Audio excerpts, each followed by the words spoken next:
Hello, everyone. Welcome to another episode of Views from the Popcorn Box. My name is Ananda, and today we are talking about the Marvels. I watched the Marvels, and I don't think it flopped due to too much girl power. And it's not because I'm a girl. Maybe it's because I'm a girl. Is it because I'm a girl? Hear me out. So The Marvels is Marvel's lowest box office hit in Marvel history. The budget was $219 million, and the first week it grossed at $110 million, which is only half of its budget.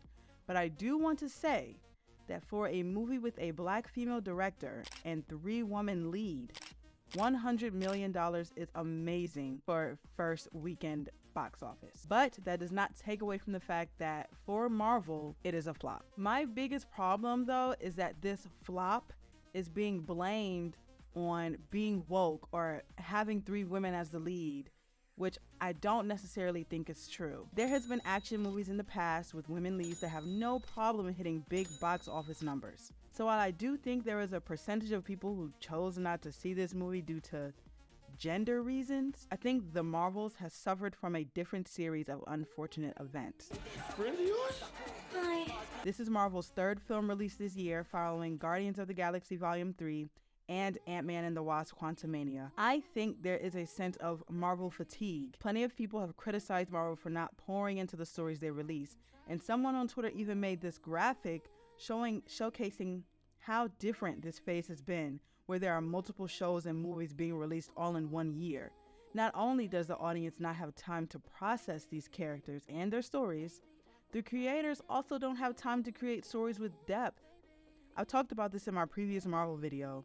The MCU storyline has taken precedent over the small stories that connect it, which makes for weak character arcs, cheap jokes, chaotic storytelling, and an overall lackluster movie experience. Ms. Marvel and Monica, the other 2 leads, have had their stories explained in the Ms. Marvel miniseries and WandaVision.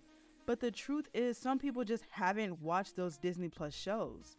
So these other 2 characters seem like strangers to the general audience and probably put some people off. Overall, I rated this movie a 3.5 out of 5. And the 0.5 is for the lead actresses, who really complement each other pretty well. Like, I was surprised that they bounced off each other and their chemistry was pretty good. I do think that the villain was very weak.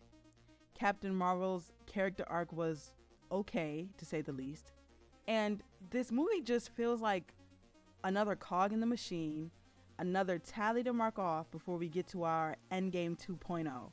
And while the post-credit scenes were promising and even exciting, I think they should make the movies we're watching as exciting and riveting, so when it all comes together, it'll feel like something similar to Endgame, because this is not the road we are tracking on so far. But I want you guys to tell me what you think. Have you seen The Marvels yet? Do you think it's a flop due to too much girl power, or do you think it's a bigger Marvel issue? Let me know in the comments.